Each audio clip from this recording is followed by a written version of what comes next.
preescolar, luego la primaria, la secundaria, el bachillerato, la universidad, el posgrado. Por lo menos en promedio se estudian entre 17 y más años, 17 y más años. ¿Por qué el hombre tiene que estudiar tanto y luego tantas bibliotecas y tantos libros? Porque el hombre además tiene necesidad de que desde afuera lo estimen, lo valoren, lo amen, se interesen por él, le demuestren afecto. Porque el hombre tiene necesidad de que las personas le infundan de su valor. Y en el caso opuesto, en el caso totalmente diferente de Dios, Dios no necesita ningún estudio, Él sabe todo. Nunca va a aprender algo más, Dios. Y no necesita a nadie, Él es suficiente en sí mismo. La gran diferencia entre Dios y el ser humano es que el hombre está vacío.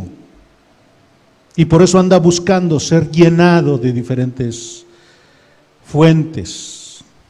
Pero la fuente de la sabiduría, la fuente del amor, la fuente del poder, la fuente de todo es Dios. Pero el hombre, en lugar de buscar a Dios, busca, en base a su propia opinión, encontrar satisfactores, ser llenado. Es por eso que el hombre, al querer hacerse semejante a Dios, ha hecho a un lado a Dios y ha estado esforzándose por sentirse satisfecho en sí mismo. Ante esta condición, el hombre se llena de frustración, de amargura, de desilusión, se llena de enojo, se llena de odio, se llena de culpa, porque comprende que se ensucia, que se pervierte. En Romanos capítulo 15, versículos del 1 al 6, nosotros encontramos instrucciones que el Espíritu de Dios le ha dado al apóstol Pablo, y el apóstol Pablo les explica a los romanos. La condición de los romanos, bueno, pues es muy semejante a la de muchas iglesias en el mundo, las iglesias cristianas, que están constituidas por personas regeneradas, personas nacidas de nuevo, personas que han recibido la misericordia de Dios a través del sacrificio de nuestro Señor Jesucristo por medio de la fe. Por lo menos había 4 diferentes tipos de grupos de personas en la iglesia de Roma. Número 1, judíos maduros. Judíos que habían comprendido el evangelio de nuestro Señor Jesucristo, habían entendido que en Jesucristo están satisfechas todas las ceremonias, todos los sacrificios del Antiguo Testamento. En segundo lugar, judíos inmaduros, habían venido a la fe en Cristo, pero no alcanzaban a comprender por qué deberían de dejar de celebrar sacrificios y holocaustos. Había gentiles maduros, creyentes que habían comprendido que los dioses no son nada, que no existen, los dioses, los ídolos paganos, esos no existen, realmente no son nada, y que por lo tanto el alimento ofrecido a ellos lo podían consumir mientras hicieran oración. Pero había gentiles inmaduros que en su conciencia se sentían culpables si participaban de carne ofrecida a los ídolos. El apóstol San Pablo, entonces, desde el capítulo 14, ha estado advirtiendo del peligro que existe de que los maduros menosprecien a los inmaduros, y los inmaduros, al juzgar a los fuertes, los juzguen, los condenen y pues realmente los menosprecien también. Entonces el apóstol en el capítulo 14 nos ha estado instruyendo sobre la necesidad de hacer a un lado las opiniones personales y sujetarse a lo que la palabra de Dios enseña. El apóstol nos ha instruido en el capítulo 8, versículo 29, por favor búsquelo. Nos ha instruido que Dios tiene un propósito. Dios tiene un propósito para cada ser humano. Dios tiene un propósito para sus escogidos. Esta elección desde antes de la fundación del mundo tiene como finalidad que los seres humanos sean conformados a la imagen de Cristo. El diseño que Dios tuvo para Adán y Eva, Dios quiere culminarlo con la imagen y semejanza de nuestro Señor Jesucristo. Romanos capítulo 8, versículo 29 dice, porque a los que antes conoció también los predestinó. Y note esta expresión, ¿para qué? Con el propósito, con el fin de que fuesen hechos. ¿Quiénes van a ser hechos? Los que antes conoció Dios, los que Dios predestinó. Estos para que fuesen hechos conformes con la forma, con la imagen y semejanza a la imagen de su Hijo. ¿Quién es su Hijo? Nuestro Señor Jesucristo, para que Él, el Señor Jesucristo, sea el primogénito, sea el eminente, sea el supremo entre muchos hermanos. Por lo tanto, cuando Dios salva a alguien, tiene un plan. El plan no es que se quede como está, con ese vacío, con esa necesidad de ser lleno de conocimiento y de afecto del mundo. No. Dios tiene la finalidad de que se parezca a nuestro Señor Jesucristo, que crezca a las virtudes, al entendimiento, a la perfección, a la madurez de nuestro Señor Jesucristo. ¿Cuánto conocimiento tiene el Señor Jesucristo? ¿Cuánta madurez tiene el Señor Jesucristo? ¿Cuántas virtudes tiene el Señor Jesucristo? Él es perfecto, Él es suficiente. Entonces el hombre debe de tener esa estatura. Ese es el plan de Dios. Ahora pregunto, ¿Dios podrá ser interrumpido en sus planes? ¿Será posible que Dios se propone algo, lo decreta y no lo cumpla? ¿Dios podrá mentir? ¿Dios será suficientemente débil como para que no pueda cumplir lo que Él planea? No. Dios es poderoso para hacer lo que Él se propuso desde el principio. Así que toda persona que ha nacido en Cristo, toda persona que según capítulo 12, versículo 1, ha recibido las misericordias de Cristo, ha iniciado este proceso de transformación, este proceso de santificación hasta que sea conformado a la imagen del Señor Jesucristo. Y aquí surge una buena pregunta, una pregunta apropiada. ¿Cuánto nos parecemos a Cristo? ¿Cuánto nos parecemos a Cristo? ¿Somos leales a Dios? ¿Útiles, sacrificados, humildes, sabios, justos, veraces, santos? ¿Amamos a Dios por sobre todas las cosas? ¿Somos guiados por el Espíritu Santo? ¿O en nuestra vida se evidencia el fracaso, la derrota, la tristeza, la incapacidad, la esclavitud hacia el pecado? Dios quiere que estemos conformados a la imagen de Cristo. Dios quiere que estemos obedeciéndole como Cristo, dependiendo de Él como Cristo dependió de Él, haciendo la voluntad que Él nos dicta. Él, por lo tanto, Dios está esperando de nosotros una respuesta positiva. Romanos capítulo 12, versículo 1, entonces, está refiriéndose a las personas que han recibido la misericordia de Dios, que ha sido descrita del capítulo 1 al capítulo 8.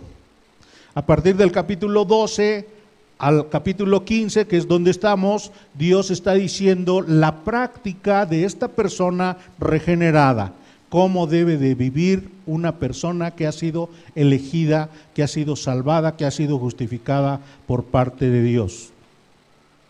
Por eso me pareció apropiado ponerle aquí como título a esta sección: fomenta la edificación de tu hermano. fomenta la edificación de tu hermano. Y estudiaremos cuatro actitudes que fomentan la unidad y la armonía en la iglesia de Cristo para gloria de Dios. En la medida que el ser humano se niega a sí mismo, en la medida que el creyente se divorcia de sí mismo y permite que el Espíritu de Cristo esté gobernándole, en esa medida Dios está cumpliendo su propósito. Y este realmente es un dilema con el que batallamos muchos de nosotros en nuestra mente. O Dios nos va a conformar a Cristo, o es nuestra responsabilidad estarnos esforzando. Y lo que la Biblia enseña son las dos cosas. Que Dios va a cumplir su propósito. A los que conoció, los predestinó. A los que predestinó, los llamó. A los que llamó, los justificó. Y a los que justificó, los glorificó. Dios lo utiliza en tiempo pasado porque para Él eso ya está concluido. Romanos 8:30. Sin embargo, como nosotros notamos aquí en el capítulo 12 al 15, son responsabilidades que Dios está encomendándole a cada cristiano. Y bueno, muchos de nosotros no sabemos en ocasiones depender del poder del Espíritu Santo. No sabemos cómo ser guiados por el Espíritu Santo. Y parte de esa instrucción es la que el apóstol Pablo está enseñando aquí. En la medida que el creyente se niega a sí mismo y está obedeciendo lo que Dios le manda, Dios está perfeccionándolo. Dios está cumpliendo su plan. Entonces, ¿quién es el que lleva a conformar al pecador a la imagen de Cristo? Es Dios.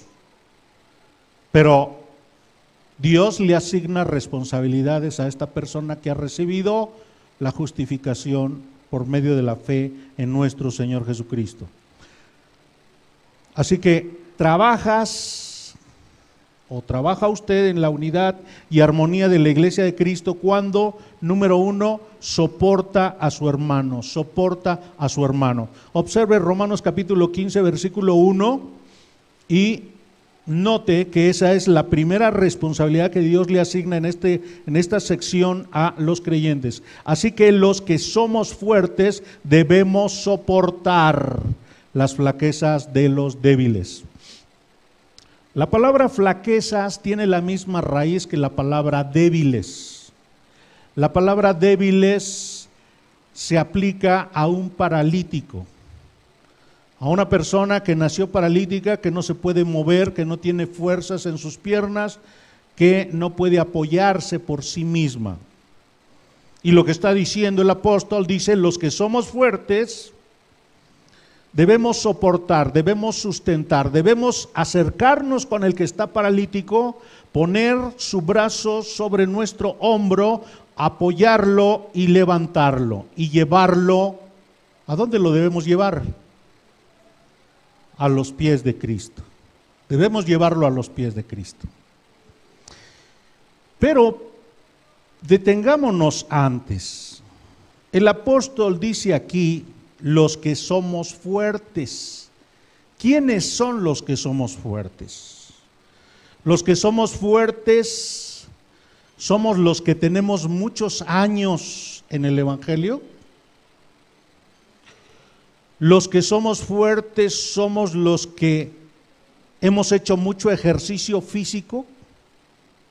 ¿Quiénes son los cristianos fuertes? Los cristianos fuertes son los que se parecen al apóstol Pablo. Los cristianos fuertes son los que se parecen al Señor Jesucristo. Los cristianos fuertes son hombres o mujeres fieles, leales, íntegros. Tienen virtud espiritual plena, son dignos de confianza, son defensores de la verdad. Son personas que han comprendido cuáles son sus dones espirituales y los han puesto al servicio de la edificación de su iglesia. Son personas serviciales, son personas que están dedicadas a transmitir la verdad de Cristo. Están preocupados por el evangelismo y el discipulado de otras personas que no conocen a Dios. Por lo tanto, son personas que tienen disciplinas espirituales para estar estudiando la Biblia, para estar en discipulado, para estar en oración. El cristiano fuerte, entonces, es un comunicador de las Escrituras, no solo de palabra, sino de conducta. Y se demuestra en sus virtudes. Es una persona sacrificada, se esfuerza. ¿Cuál es la diferencia entre un incrédulo y un creyente? ¿El incrédulo es generoso? Sí, hay mucha gente. Yo conozco a muchas personas en el estado de Oaxaca y de Guerrero. Son muy generosos, son incrédulos, pero son generosos. Dan el itacate, por acá por el estado de Puebla, me invitaron hace muchos años, a unos 15 años. Las personas no tenían, las mujeres no tenían calzado, no tenían ni guarache siquiera, andaban descalzas, pero a la hora de servir la comida servían en abundancia, y cuando tuvimos que retirarnos nos dieron nuestro itacate, o sea, comida para la casa. Hay gente muy generosa, pero el creyente, ¿cuál es la diferencia? ¿En qué se diferencia? Básicamente en dos razones, o en tres tal vez. Primera razón, el creyente no lo hace para ser glorificado él mismo, no lo hace para que los demás tengan una deuda con él, para llevar una cuenta, para decir, yo te di, tú me debes, te entregué mi vida, te entregué mi juventud, y mira con lo que me pagas. No, el creyente no lleva cuentas. El creyente lo hace para la gloria de Dios. Muchos incrédulos lo hacen porque sienten que deben, porque así se los enseñaron, porque es su obligación. Pero el creyente lo hace porque ama a Dios y siempre está dando un extra en su servicio, en su trabajo, en su generosidad, siempre está dando un extra. Quiere dar un extra, le nace del corazón, se deleita, anhela hacerlo. Entonces, ¿quiénes son las personas que son fuertes? En primer lugar, tienen que ser cristianos nacidos de nuevo, personas nacidas de nuevo. Somos fuertes, debemos soportar, dice, las flaquezas de los débiles. La palabra debemos, aunque se refiere a estar bajo obligación, se refiere a alguien que se siente atado, que está en deuda con sus hermanos menores, tiene la responsabilidad de cuidarlos, animarles, advertirles de los peligros de la falsa enseñanza, como nosotros notamos, debido al Espíritu de Cristo que habita en él. Lo hace bien como un deber, porque así se lo instruye Dios, pero lo hace con alegría, lo hace con gozo, lo hace con disposición. Dice, los que somos fuertes debemos soportar. Y como ya mencionaba, la palabra soportar significa levantar una carga y llevarla, es poner su hombro bajo el brazo del débil, abrazarlo, cargarlo, arrastrarlo, es moverlo para que deje de estar allí y acercarlo a Cristo. Gracias a Dios, dentro de nuestra iglesia nosotros conocemos personas que cuando han visto una necesidad, de inmediato, ¿verdad?, como dicen, así como la sangre no tiene que ser llamada cuando hay una herida, estos hermanos cuando notan que hay una necesidad, cuando ven, ¿verdad?, que alguien está necesitando de su auxilio, de inmediato se acercan sin ser llamados. el apóstol Pablo instruyó a los creyentes de Galacia: llevad los unos las cargas de los otros y cumplid así la ley de Cristo. Ayúdale a cargar a tu hermano su ignorancia. Ayúdale a cargar a tu hermano su necesidad, su falta de disciplina. Discipúlalo, encamínalo, afírmalo. Predícale del poder de Dios, predícale de la sabiduría de Dios, que no esté apoyándose en su propia ignorancia. El apóstol le dijo a los corintios: me he hecho débil a los débiles para ganar a los débiles. A todos me he hecho de todo para que de todos modos salve a algunos. Las flaquezas de los débiles, dice, se refiere a una fe que es inmadura. Han creído en el Evangelio, pero no están afirmados, no están consolidados. Son impotentes. No saben depender del Espíritu Santo y del poder que habita en ellos. No ejercen sus dones. Muchos no saben que tienen dones. Muchos no ponen sus habilidades y sus capacidades para edificar la iglesia de Cristo. Por eso el apóstol se está dirigiendo de manera preferente a los que son maduros. Los que somos fuertes debemos soportar las flaquezas de los débiles. Es una tristeza que después de muchos años haya personas que sigan siendo débiles. Pero así es como debe portarse el que es fuerte con el débil. En lugar de enojarse por su ignorancia, en lugar de impacientarse por su ingenuidad, debe mirarlo con compasión. Debe sufrir por el pecado al que está esclavizado. Qué tristeza produce que alguien esté sufriendo dentro de una familia porque en lugar de hacer lo que Dios le está instruyendo, hace lo que le enseñaron o lo que cree que está bien o lo que su necedad o su orgullo le está indicando que haga. No quieren obedecer a Dios. Algunos cristianos de Roma se esforzaban en librarse de sus pecados usando sus propias fuerzas. En sus propias habilidades querían vencer el pecado. Teniendo el poder del Espíritu Santo, no lo sabían aprovechar. Los débiles en muchas ocasiones no quieren renunciar a las ideas y enseñanzas del pasado, a sus experiencias, a sus fuentes de placer, a los argumentos, a los juicios de su mente. Entonces el apóstol les tiene que insistir en Romanos capítulo 12: ofrécete como un sacrificio vivo, santo, agradable a Dios. Ofrece tu cuerpo. Si no ofreces tu cuerpo, no estás permitiendo que Dios obre en ti. Se sorprenden porque están mal, que no les rinde el dinero. Están angustiados, sufriendo, pero no quieren entender que deben enfrentar su actitud consumista. No quieren entender que deben hacer ajustes en sus gastos que no son necesarios. No se quieren responsabilizar, no quieren aprender virtudes, no quieren aprender disciplinas. A un niño, ¿por qué se le necesita estar repitiendo un consejo y repite y repite y repite? ¿Cuántos padres aún, cuando que sus hijos ya crecieron y son adultos, tienen que continuar aconsejándolo? ¿Por qué? Porque no depende de la sabiduría de Dios.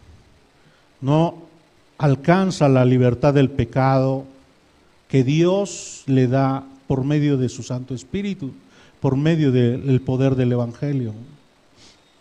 El creyente maduro entonces tiene la obligación de venir con este débil y ayudarle, con paciencia, explicarle, guiarlo. Mira, Cristo es poderoso. Ven, depende de Él, humíllate, pídele perdón, pídele que te ayude a identificar dónde están las fuentes de tus problemas. Pero ya que identificaste dónde está la fuente de tu problema, obedece lo que te está diciendo, haz lo que te está diciendo. Él te infunde de fuerza para que dejes de estar inválido. Él te puede purificar de tus inmundicias. Él sana al leproso, Él levanta al muerto. Cristo es poderoso, Cristo es Dios. Ven y depende de Él. Así que los que somos fuertes debemos soportar las flaquezas de los débiles. De esa manera nosotros estamos contribuyendo para que haya unidad y armonía en la iglesia. Pero también, observen, en segundo lugar, trabajas en esa unidad cuando agradas a tu hermano. Cuando agradas a tu hermano. Romanos capítulo 15, la última parte del versículo 1. Y no agradarnos a nosotros mismos. Versículo 2. Cada uno de nosotros agrade a su prójimo en lo que es bueno para edificación. Agrada a tu hermano.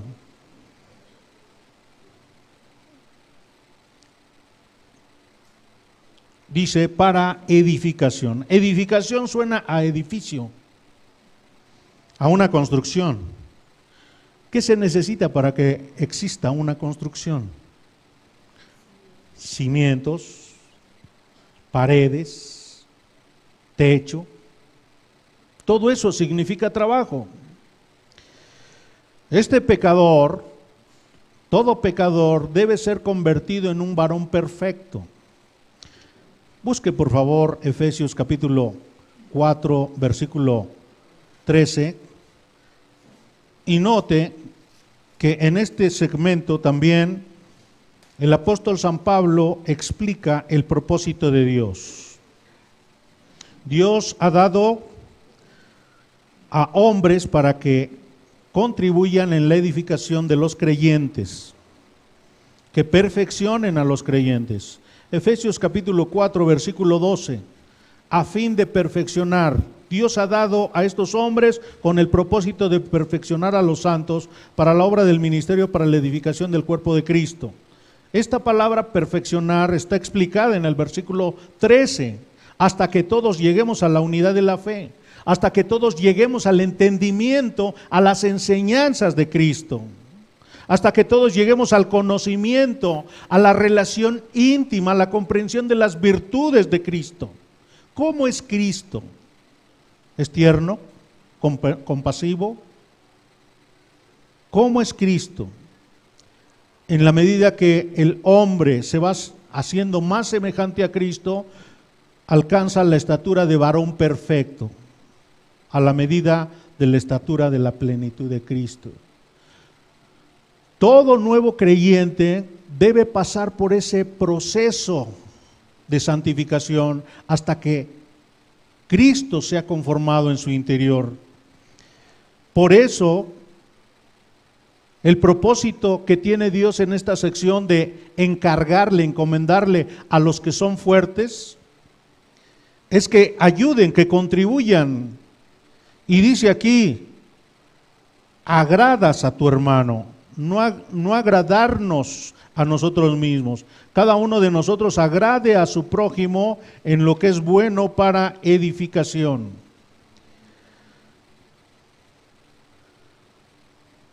El agradar a su hermano no debe entenderse como estarle dando contentillo, estar haciendo lo que a él se le antoja, estar a su disposición para que se alimente su vanidad y su egoísmo.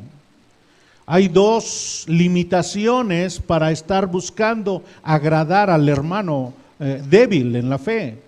En primer lugar, tenemos que saber que no debemos agradar a nuestro hermano en prácticas pecaminosas. No debemos agradar a nuestro hermano en prácticas que aun cuando no sean pecaminosas, conducen al pecado. El creyente maduro no puede complacerse con los pecados de su hermano. Todo lo que hacemos para agradar a nuestro hermano es para la gloria de Dios, no para que Dios sea deshonrado. Por lo tanto, cuando nosotros estamos buscando agradar a nuestro hermano, nuestra finalidad es agradar en primer lugar a Dios. Así lo entendió el apóstol Pablo. Él dijo así: pues busco ahora el favor de los hombres o el de Dios. O trato de agradar a los hombres. Pues si todavía agradara a los hombres, no sería siervo de Cristo. Gálatas 1:10. A la persona que más nos debe importar agradar es a Dios. Y porque Él nos manda agradar a nuestro prójimo, agradar a nuestro prójimo está subordinado a la honra y a la santidad que Dios demanda de este prójimo. En segundo lugar, además de que debemos solamente agradar a nuestro hermano para que anhele la santidad, el segundo límite es que no debemos buscar a nuestro hermano para que aumente su error o su ignorancia, su desobediencia o su falta de compromiso con la iglesia de Cristo, sino que buscamos agradar a nuestro hermano. Dice el versículo 2, en lo que edifica, en lo que le edifica. Nuestra finalidad no es vivir entonces para que su orgullo o su presunción, su error estén aumentando, sino que nuestra meta es que se parezca cada vez más a nuestro Señor Jesucristo. Ahora, mientras nosotros estamos agradando a nuestro hermano y principalmente estamos buscando agradar a Dios, ¿esto se opone a que lo disfrutemos? ¿Esto se opone a que nosotros mismos nos agrademos? No. El creyente hace la obra que Dios le manda con deleite, por amor. El salmista dijo: servid a Jehová con alegría, venid ante su presencia con regocijo. Dios es más glorificado, Dios es más honrado cuando le obedecemos con alegría, con gozo, con anhelo, no como a regañadientas, no por obligación, como lo hacen los incrédulos, sino porque nos nace agradar a nuestro Dios. Entonces, edificación significa que cada uno de los cristianos alcance la perfecta humildad, mansedumbre, fidelidad, santidad, veracidad de Cristo. Significa crecer a la semejanza de Cristo. Trabajas en la unidad y armonía de la iglesia de Cristo cuando, número 1, soportas a tu hermano, número 2, cuando agradas a tu hermano, y número 3, cuando imitas a Cristo, cuando imitas a Cristo. Observen Romanos capítulo 15, versículo 3. Dice el texto: porque ni aun Cristo se agradó a sí mismo, antes bien, como está escrito, los vituperios de los que te vituperaban cayeron sobre mí. La inclinación natural de los seres humanos es buscar su propio placer, es agradarse a sí mismo, es buscar posesiones. El hombre busca ser servido, no servir. Hay un canto popular que dice: nadie hace rico a otro quedándose pobre. Y eso significa que el ser humano no tiene la inclinación de elevar al honor a otra persona mientras él es desprestigiado.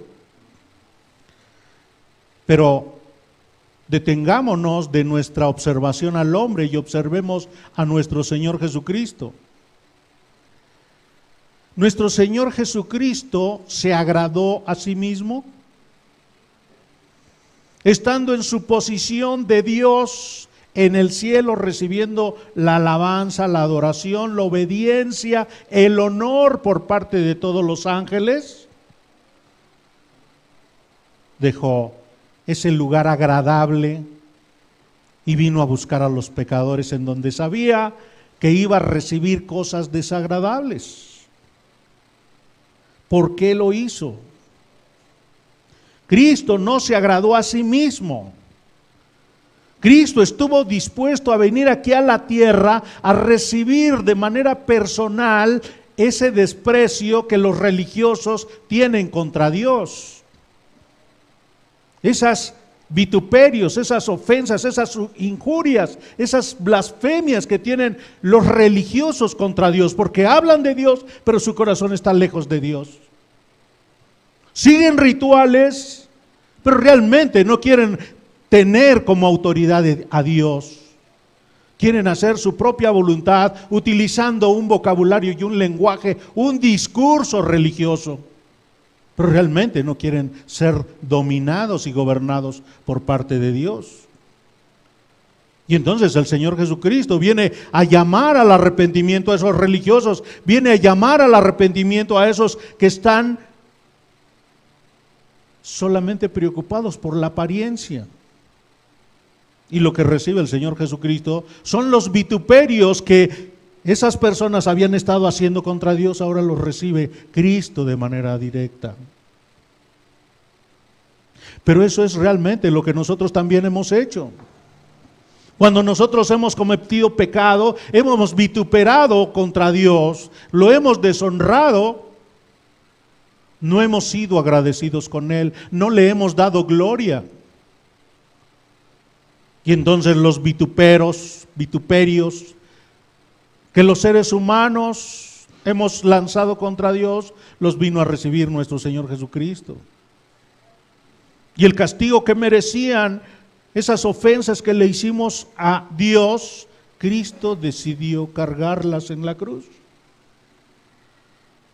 Así que Cristo es olor fragante a Dios. Es el medio mediante el cual el pecador es perdonado. Cristo no se agradó a sí mismo. Antes bien, como está escrito, los vituperios de los que te vituperaban cayeron sobre mí.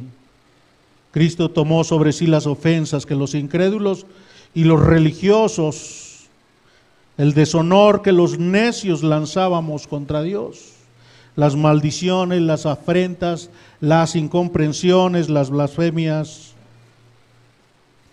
Cristo fue nuestro pecado. Dios cargó con los vituperios que nosotros le lanzamos sobre Cristo. Cristo cargó en la cruz nuestros delitos y pecados para que nosotros no pagáramos las consecuencias. Romanos capítulo 15, versículo 5. Pero el Dios de la paciencia y de la consolación os dé entre vosotros un mismo sentir según Cristo Jesús. Aquí empezamos a ver un poco del carácter de Dios. Dios es paciente y Dios tiene consolación. Dios da consolación. ¿Ha sido paciente con cada uno de nosotros o nos destruyó en nuestro primer pecado, en nuestro primer robo, en nuestra primera mentira, en nuestra primera envidia? Dios ha sido paciente con nosotros. Dios nos ha consolado en nuestros momentos de tristeza, de soledad, de amargura, de enfermedad. Hemos recibido el consuelo de parte de Dios. Dios es bueno, Dios es paciente, Dios nos ha consolado y dice, os dé, Él es la fuente de la paciencia, Él es la fuente de la consolación, es la fuente del perdón, os dé entre vosotros un mismo sentir según Cristo. ¿Cuál fue el sentir de Cristo? Busque por favor Filipenses capítulo 2 y note cómo Cristo debe ser nuestro modelo, nuestro ejemplo. Es la persona a la que debemos conocer, comprender, observar, ver cómo se porta, cómo siente, cómo se emociona, cómo es su voluntad e imitarlo. Filipenses capítulo 2. Por tanto, dice el apóstol, versículo 1, si hay alguna consolación en Cristo, ¿has recibido consolación en Cristo? Si algún consuelo de amor, ¿has recibido consuelo? ¿Has recibido amor?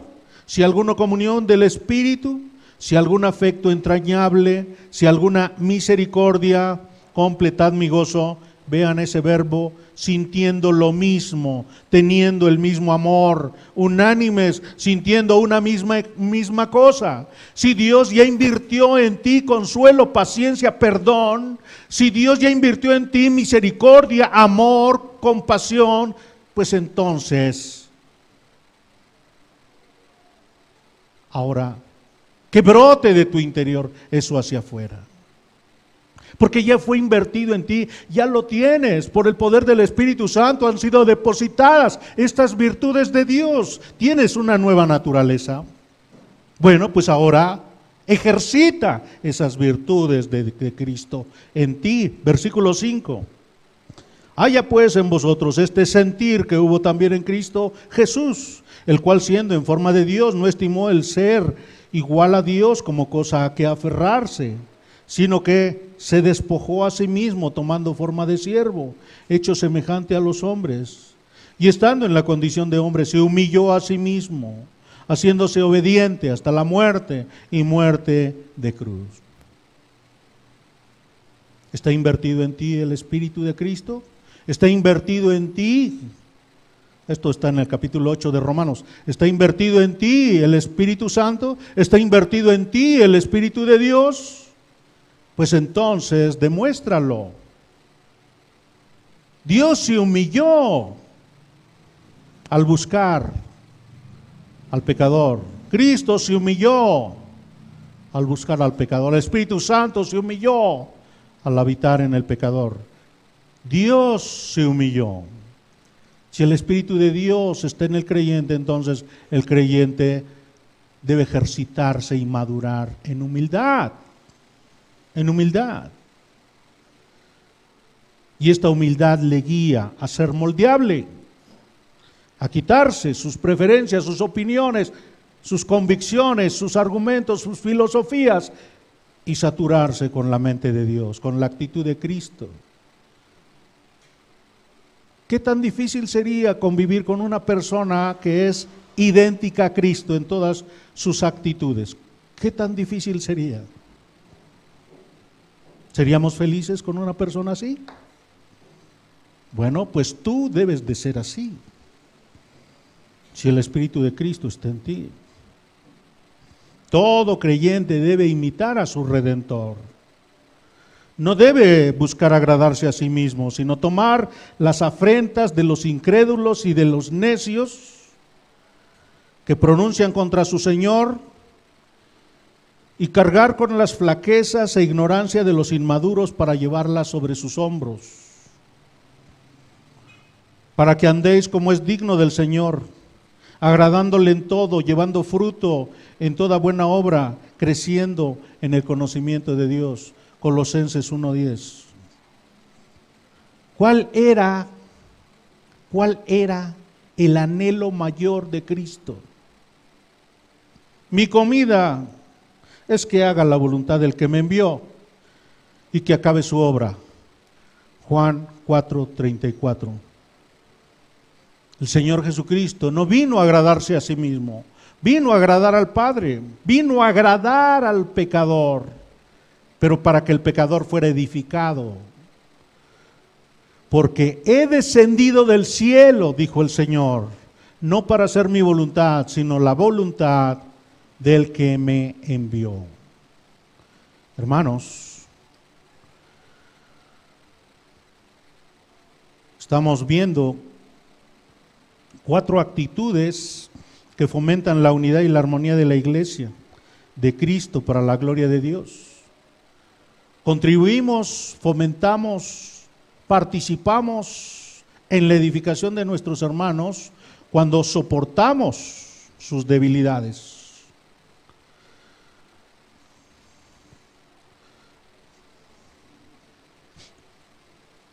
Cuando agradamos a nuestro hermano, cuando imitamos a Cristo, pero número 4, cuando estudiamos la Biblia, Romanos capítulo 15, Romanos 15:4. Porque las cosas que se escribieron antes para nuestra enseñanza se escribieron. Para nuestra enseñanza se escribieron. ¿Cuáles son las cosas que se escribieron antes? Más o menos en el año 57-58 se escribió la carta de Romanos, pero todavía no se tenía todos los libros del Nuevo Testamento. Así que cuando el apóstol escribe esto, se está refiriendo a los libros del Antiguo Testamento. Los libros del Antiguo Testamento fueron escritos para que ustedes aprendieran, para que ustedes fueran enseñados. ¿En qué deben ser enseñados? En las cosas de Dios. Porque las cosas que se escribieron antes para nuestra enseñanza se escribieron a fin de que por la paciencia y la consolación de las Escrituras tengamos esperanza. En el Antiguo Testamento Dios empezó a hablar. Dios empezó a explicar al ser humano su plan. Y se ha completado en el Nuevo Testamento. El Antiguo y el Nuevo Testamento son el pensamiento de Dios. Por lo tanto, el Nuevo Testamento es una consecuencia, es una continuación, es una conclusión del Antiguo Testamento. Le voy a mencionar 8 relaciones del Nuevo Testamento con el Antiguo Testamento. 8 relaciones del Nuevo Testamento con el Antiguo Testamento. En primer lugar, el Nuevo Testamento completa la progresiva revelación que Dios hace de sí mismo al hombre, proporcionando una idea clara de cómo es realmente Dios. Es una continuación de la revelación de Dios. En segundo lugar, en la persona de Cristo, que solo aparece en el Nuevo Testamento, vemos una descripción del hombre según la intención de Dios de cómo debió haber sido el hombre. Adán debe parecerse a Cristo. Adán pone nombre al Señor Jesucristo en Romanos capítulo 5, versículo del 12 al 19. Jesucristo es el segundo Adán. Mientras Adán reprobó, el Señor Jesucristo aprobó. Es hijo de Adán, aprobado. Así es el plan de Dios para el hombre, que sea semejante a Cristo. Número 3, están mencionados todos los atributos de Dios Padre, especialmente en la forma en que están incorporados en la persona de Cristo. En los evangelios, Dios cumple su promesa de un redentor. Y en Cristo se ven de forma real, física y humana las perfecciones de Dios. Número 4, la teología del Nuevo Testamento es la misma que la teología del Antiguo Testamento, solamente que más completa. Número 5, en el Nuevo Testamento se destaca especialmente la teología del reino de Dios en la tierra, como su desarrollo de propósito y el plan de Dios para el mundo ahora y por la eternidad. Dios vino a establecer su reino. Esto lo dice el Señor Jesucristo a partir de Mateo capítulo 12. Y la iglesia es un anticipo del reino de Dios en la tierra. Número 6, el Nuevo Testamento habla con más claridad sobre la salvación al cumplir Dios en Cristo sus promesas de redención. Número 7, resalta la fidelidad de Dios al cumplir totalmente sus promesas relacionadas con el Mesías en particular y con la profecía en general.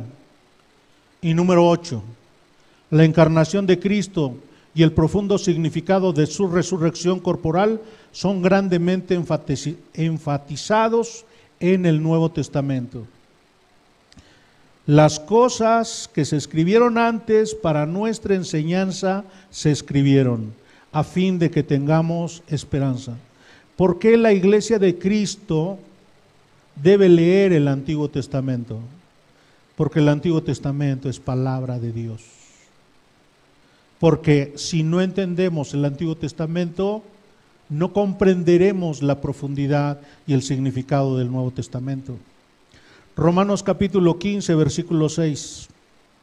Para que unánimes a una voz glorifiquéis al Dios y Padre de nuestro Señor Jesucristo. Dice una voz, ¿qué significa? Nuestra alabanza debe unirse nuestras voces deben unificarse para darle gloria a Dios, para alabar a Dios. ¿Cuándo, en qué instante nuestro sentir, nuestra emoción, nuestra convicción se va a unir en alabanza para darle gloria a Dios? Cuando nosotros estemos creciendo a la estatura de Cristo. Cuando nosotros dejemos de ser egoístas e individualistas. Cuando nosotros seamos traspasados por el sentir humilde y amoroso de Cristo. Así que, hermanos, cada uno de nosotros tiene la responsabilidad de ayudar, soportar, de agradar a su hermano, de tomar a Cristo como su modelo y de estudiar la Biblia para la gloria de Dios. Inclinemos nuestro rostro y oremos. Padre, te damos gracias por el propósito que tienes para nosotros, de que crezcamos a la estatura de nuestro Señor Jesucristo. Te agradecemos que esta sea una tarea que tú mismo te encomendaste, de conformarnos a la imagen de tu amado Hijo, pero te damos gracias también de que con gozo nos invitas a participar para que andemos en los caminos imitando a nuestro Señor Jesucristo en la dirección de tu gloria.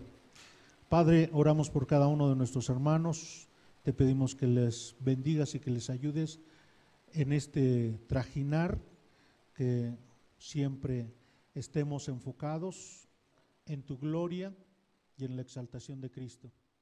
Gracias en nombre de Cristo. Amén.